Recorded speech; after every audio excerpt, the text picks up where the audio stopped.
নমস্কার বন্ধুরা, আজ তৈরি করব আমের পাটিসাপটা পিঠা। এই পাটিসাপটা পিঠাগুলি তৈরি করা খুবই সহজ আর ফ্রাইং প্যান থেকে কিন্তু একদমই সহজে উঠে যাবে। ফ্রাইং প্যানের গায়ে একদমই লেগে যাবার ভয় থাকবে না এইভাবে তৈরি করলে। সবগুলি পাটিসাপটা পিঠা একদম নরম তুলতুলে হবে আর ভেতরটা ক্ষীরে ভর্তি। কিভাবে তৈরি করেছি পুরো রেসিপিটা অবশ্যই দেখে নিন। প্রথমে একটা আম নিয়ে নিলাম। এখানে আমি হিমসাগরের আম নিয়েছি। আমের দুটো সাইড এভাবে কেটে নিলাম। তারপর চামচ দিয়ে আমের পাল্প এইভাবে তুলে নিচ্ছি। একটা চামচ দিয়ে খুব সহজেই কিন্তু এভাবে আমের পাল্প তুলে নেওয়া যায়। এখন একটা মিক্সি জারের মধ্যে আমের পাল্পগুলি নিয়ে নিচ্ছি। এখানে আমি 7 থেকে 8টা পাটিসাপটা পিঠা করব, তাই একটা আম নিয়ে নিলাম। আপনারা যদি আরেকটু বেশি করে তৈরি করতে চান তাহলে দুটো আম নিয়ে নেবেন। দেখুন খুব মিহি করে পেস্ট করে নিলাম। ঠিক এইভাবে আমের পেস্টটা তৈরি করতে হবে। এখন একটা বাটির মধ্যে 1.5 কাপ নিয়ে নিচ্ছি ময়দা। আমি এখানে 6 থেকে 7টা পাটিসাপটা পিঠা তৈরি করব, তাই 1.5 কাপ ময়দা নিয়ে নিলাম। আর 2 টেবিল স্পুন দিয়ে দিলাম চিনির গুঁড়ো আর সামান্য পরিমাণ নুন দিয়ে দিলাম। যে কোনো মিষ্টি জাতীয় রান্নার মধ্যে অল্প একটু নুন দিয়ে দেবেন, দেখবেন খেতে ভালো লাগবে। এখন আমের পাল্পটা দিয়ে দিলাম, ভালো করে মিশিয়ে নেব। তারপর যেই কাপ মেপে ময়দা দিয়েছিলাম সেই কাপ মেপেই 1 কাপ দুধ নিয়ে নিলাম।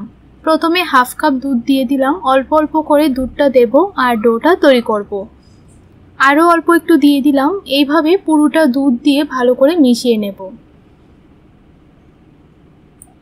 এখানে আমি যে কাপ মেপে ময়দাটা দিয়েছিলাম সেই কাপটা মেপেই দুধ দিয়েছি 1.5 কাপ। ভালো করে ডোটা তৈরি করে নিয়েছি। আর ডোটা ঠিক এরকম ঘন করেই তৈরি করতে হবে। আর ভালো করে কিন্তু ডোটাকে ফেটিয়ে নিতে হবে। দেখুন ঠিক এইরকম ঘন করে তৈরি করে নেবেন। এখন চুলার মধ্যে একটা ফ্রাইং প্যান বসিয়ে দিলাম। 1 কাপ দিয়ে দিলাম ফুল ক্রিম দুধ আর দিয়ে দিচ্ছি হাফ কাপ পাউডার দুধ।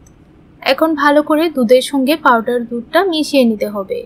আর ততক্ষণ জাল করে নিতে হবে যতক্ষণ পাউডার দুধটা মিশে গিয়ে একটা ঘন ডোতে পরিণত না হচ্ছে।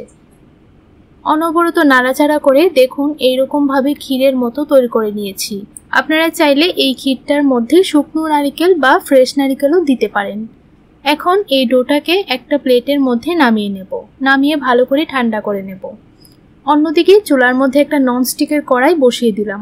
সামান্য পরিমাণে সাদা তেল দিয়ে দিলাম। ভালো করে কড়াইটার চারপাশে লাগিয়ে নিয়েছি। এখন একটা চামচ দিয়ে 2 চামচ ব্যাটার দিয়ে দিলাম। তারপর কড়াইটা এইভাবে ঘুরিয়ে একটা রুটির শেপে তৈরি করে নেব। দেখুন এরকম গোল করে তৈরি করে নিতে হবে।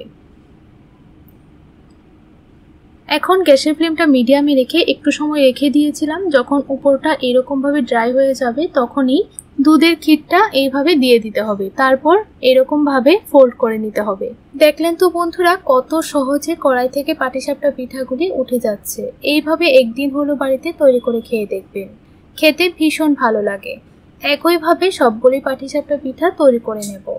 আপনাদের কাছে রেসিপিটি কেমন লাগলো অবশ্যই কিন্তু কমেন্ট করে জানাবেন। ভালো লাগলে চ্যানেলটিকে সাবস্ক্রাইব করে আমার পাশে থাকবেন। তাহলে বন্ধুরা আজ এই পর্যন্তই। দেখা হবে নতুন দিনে নতুন আরেকটি রেসিপির সঙ্গে। আপনারা সবাই ভালো থাকবেন, সুস্থ থাকবেন।